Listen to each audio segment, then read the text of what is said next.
आज आपण बनवणार आहोत डोसा। पीठ असं मस्त भिजून झालेलं आहे। आपण बटाट्याचं मिश्रण करून घेतलेलं आहे।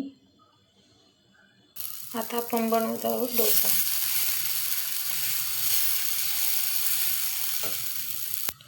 आपला डोसा छानपैकी बनवून झालेला आहे। आपण आता बटाट्याचं मिश्रण लावून घेऊया।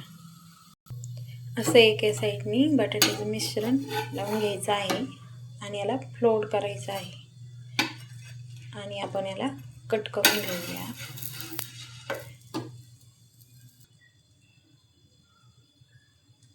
आपण याला छानपैकी कट करून घेतलेलं आहे। पाहू शकता एकदम छान बनलेला आहे। आपणही बनवून खाऊ शकता असं मस्त टोमॅटो केचप सोबत। व्हिडिओ आवडल्यास लाईक करा, शेअर करा, सबस्क्राईब करा।